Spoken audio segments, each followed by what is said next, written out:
Donc, voici l'exercice de cet ancien examen. Donc, on vous dit le tableau suivant donne le nombre d'étudiants absents à un cours hebdomadaire. Donc, une fois par semaine, il y a le cours, un cours hebdomadaire. Donc, même absent à chaque semaine. Donc, pendant cette semaine, cette semaine, on a eu 0 absent. Pendant 11 semaines, on a eu 1 absent. Pendant 8 semaines, on a eu 2 absents. Pendant 3 semaines, on a eu 3 absents. Pendant 2 semaines, on a eu 4 absents. Fois de la semaine, on a eu 5 absents. Là, il y a eu peut-être la grippe ou là, donc beaucoup d'absents. C'est la semaine. Bien. Alors, première question, vous dit calculer le nombre moyen d'absents par cours ainsi que la variance. La question, on aurait pu ne pas la donner parce qu'on va être obligé de la calculer. Bon, on va voir. Peut-on admettre que les données du tableau précédent, donc ça, peuvent être ajustées par une loi de Poisson? Alors, on vous dit tester par un ajustement du qui 2. Donc, le qui 2, c'est la lettre grecque qui 2. Au seuil de signification alpha égale à 5%, puis alpha égale 50%, et enfin alpha égale 90%. Donc, on vous donne 3 valeurs de alpha. Ce n'est pas bien méchant. Alors, on vous rappelle que la loi de Poisson, P de lambda, est donnée par la probabilité de x égale à k, c'est égal à lambda à la puissance k, sur k factoriel exponentielle moins lambda. Donc, l'énoncé, je pense, c'est clair. On a des données observées, on les a observées sur le terrain, le xi ou le ni, vous voyez ici. On vous dit, est-ce que ça suit une loi de Poisson? Alors, bien sûr, ça ne peut pas suivre à 100%, ça ne peut pas coller à 100%. C'est pratiquement impossible. C'est pour ça qu'on se donne un seuil de signification. Ça, si vous voulez, c'est une précision. D'accord? Bien. On va essayer de résoudre cet exercice. Je rappelle, ça, c'est un ancien examen. Donc, première question, on vous dit de calculer la moyenne et la variance. La moyenne et la variance. Vous avez les xi, les ni, ça on sait faire. X bar, c'est la somme des fi, xi, et la variance, la somme des fi, xi carré moins x bar au carré. Alors, pour avoir les fi, les fréquences, je vais calculer le grand n, qui est la somme des grands ni. Donc, grand n, c'est 32. En fait, il y a eu 32 semaines d'enseignement. Donc, 32.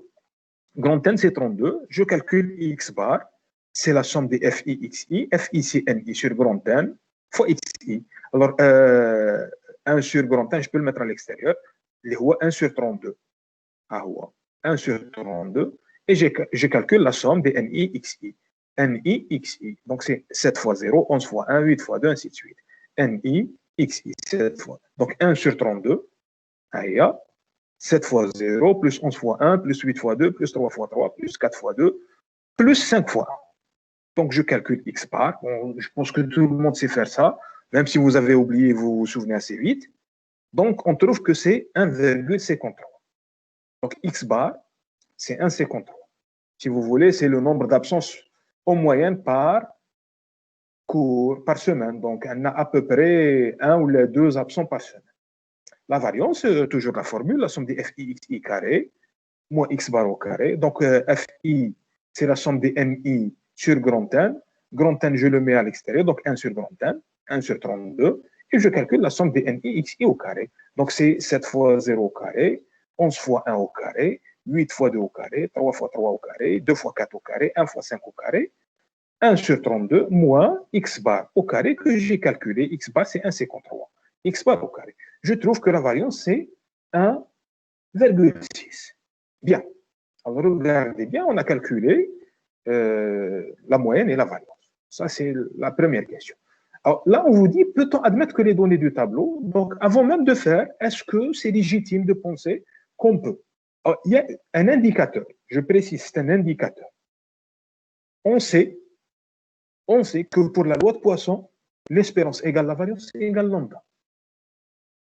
Pour une loi de Poisson P de lambda, pour une loi de Poisson P de lambda, ça on l'avait vu au premier semestre, on avait même calculé l'espérance et la variance. L'espérance est égale à la variance est égale à lambda. Alors vous observez ici que l'espérance liée à x bar ou la variance qu'on a calculée sont assez proches. 1,5, 1,6. 1,5, 1,6. Donc, il semble, je dis bien, il semble, on n'est pas sûr. C'est une indication, je précise, j'insiste. Ça donne une indication. Je vous donne un autre exemple. Admettons, حسبنا x bar صبناها 10. حسبنا la variance صبناها 1. Alors là, clairement, on ne peut pas ajuster par une loi de Poisson. Clairement. Il y a trop de différence entre la variance et l'espérance. Alors qu'on sait que pour une loi de Poisson, la variance est égale à l'espérance. Donc déjà là, on va dire que normalement, on ne peut pas ajuster ces données par une loi de Poisson. Comme ici, c'est assez proche, donc ça, si vous voulez, c'est de bon augure. Ça nous donne, comment dire, un petit peu d'optimisme pour la suite. Donc on est optimiste d'ajuster X, ces données, par une loi de Poisson. Mais ça n'est pas une démonstration, je précise. Donc quand on a une différence, ça aurait suffi. On ne peut pas ajuster. Là, donc on a une grande chance, d'ajuster par une loi de Poisson. Bien. Alors, on attaque la question qui nous intéresse. On vous dit tester l'ajustement par un test du Qui2 aux différents seuils. Donc, on vous donne 3 seuils différents. Bien. Alors, je sais que pour la loi de Poisson P de lambda, je dois trouver lambda. Lambda, il n'est pas donné. Attends, on a la loi de Poisson. Est-ce qu'on peut ajuster ça par une loi de Poisson? Mais maintenant, on a le lambda. Ah, bien. Alors, une bonne estimation de lambda, c'est de prendre x bar. Pourquoi? Parce qu'on sait que pour une loi de Poisson, l'espérance, c'est lambda. X bar, lié à l'espérance, c'est lambda. Donc, normalement, x bar, c'est une bonne estimation du paramètre. Donc, qu'est-ce qu'on a fait là? On a estimé, on a calculé un paramètre, même donnage, on a calculé, il ne faut pas l'oublier. On a calculé un paramètre. Il ne faut pas l'oublier. Donc, on va donc essayer d'ajuster les données par une loi de Poisson, P de lambda. Lambda, on va le prendre 1,53. 1,53. Ça est sur le lambda, donc je peux calculer les probabilités théoriques. Il y a la loi, probabilité de x égale à k, c'est lambda à la puissance k, ça est lambda à lambda à la puissance k.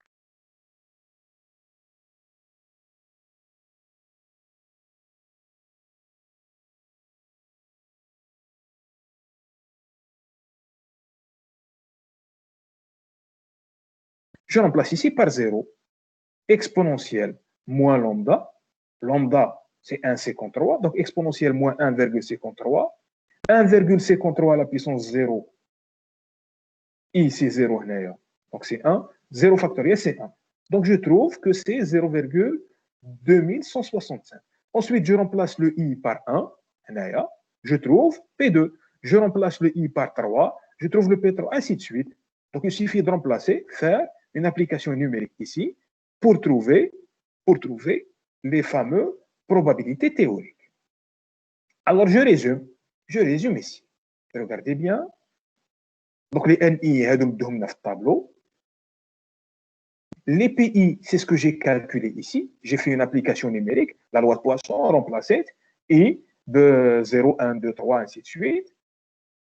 Les NPI, alors N, si vous vous souvenez, c'était 32. Donc, je multiplie ça par 32, ça par 32, ça par 32, ainsi de suite.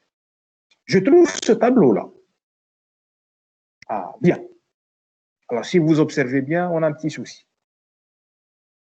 Là, c'est supérieur à 5. Là, c'est supérieur à 5. Là, c'est supérieur à 5. Mais ces 3 derniers ne sont pas supérieurs à 5. Alors, qu'est-ce qu'on va faire? Lorsqu'on a un grand NPI qui n'est pas supérieur à 5, qu'est-ce que je fais? Je le groupe. Donc, on doit regrouper les 3 dernières classes. Alors, il a les 2 dernières classes comme ça. Je les regroupe. Attention, admettons, je les 2 classes. Je regroupe les 2 classes. Je ne suis pas obligé d'aller. Par exemple, les 1,5. Alors, je vais la regrouper soit avec cette classe, soit avec cette classe. نزيدها مع la classe حتى نفوت 5. Donc, quand je regroupe ces 3, qu'est-ce que je fais? Je fais la somme. Je fais juste la somme. La somme ici, la somme là. Donc, vous voyez ici, 1 plus 2 plus 3, ça fait 6. Et là, je fais la somme. NPI, 4,1344, 1,58, 0,4832, je fais la somme. Ça fait 6. Et là, vous voyez, j'ai fait la somme ici, j'ai fait la somme là. Je trouve ceci. NI est grand NPI. NI est grand NPI. Là, j'ai donc tous les grands NPI sont supérieurs à 5. Supérieurs à 5. Donc, seulement maintenant, je peux appliquer le qui 2. Un des chartes, une condition nécessaire pour appliquer le qui 2, tous les NPI, grand N fois PI, doivent être supérieurs à 5. Si je ne l'ai pas, vous voyez, des déclarations, je regroupe. Peu importe. Je peux regrouper comme je veux. Je peux regrouper comme je veux. Mohim, à la fin, quand je regroupe, chaque classe avec celle qui est proche d'elle, d'accord? Une fois que j'ai dépassé les 5, je m'arrête. Alors maintenant, je calcule le qui de calculer. C'était la somme des NI moins NPI au carré, NI moins NPI au carré sur NPI. NI moins NPI, kulchi au carré sur NPI. NI 11 moins NPI, kulchi au carré sur NPI. NI moins NPI, kulchi au carré sur NPI. NI moins NPI, kulchi au carré sur NPI. Je fais la somme de cette affaire. Alors, le résultat, c'est ce qui s'appelle le qui de calculé. Le qui de calculé. Attention, le qui de calculé, appliquer le qui de les NPI supérieurs à 5. Bien. Donc, on a trouvé cette valeur. Qui de calculé, c'est ça. Bien. Donc, le qui de théorique. Qui de théorique, on a deux paramètres. Si vous vous souvenez. Deux paramètres. Le alpha, c'est de signification. On a trois valeurs alpha. Ou les degrés de liberté. Ah, degré de liberté, la première étape, c'est le nombre de classes moins 1. Alors, le nombre de classes moins 1, le nombre de classes qui ont les NPI supérieurs à 5. Donc, j'ai 4 classes. Mais tu me هنا وتحسب 1, 2, 3, 4, 5, 6. Non. C'est après que les NPI soient supérieurs à 5. Donc, j'ai 4 classes. 1, 2, 3, 4. Donc, première étape, degré de liberté, nœud, c'est 4, nombre de classes 4, moins 1. 4, moins 1. Ça fait 3. 4 moins 1. Mais attention, la loi de Poisson, on a donné lambda. Le cas on dit 4 moins 1 point la ligne. Le lambda, on l'a estimé. On l'a estimé. Donc, on dit c'est un paramètre, donc on dit 1. Donc, degré de liberté, nu, CK, nombre de classes, moins 1, toujours, moins 1. Alors, je نزيد هذا moins 1 parce que حسبت اللامدا. Nombre de classes moins 1 هذه دائما كاينه. وبويسكو حسبت اللامدا نزيد نقصها. Alors, j'ai 4 classes. 1, 2, 3, 4. Moins 1, ça fait 2. Donc là, je trouve que nu, c'est 2. Ah.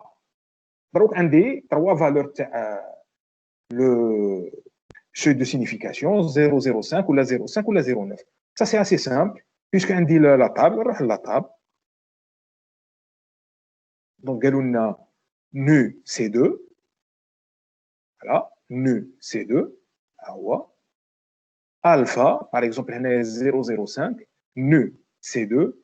Ou alpha, c'est 0,05. 0,05. Ça fait 5,99. Ah ouais, 5,99. 0,5 et 2. 0,5 et 2, ça fait 1,39. Ou 1,38. Bon, à la seule étape, c'est pas méchant. Donc,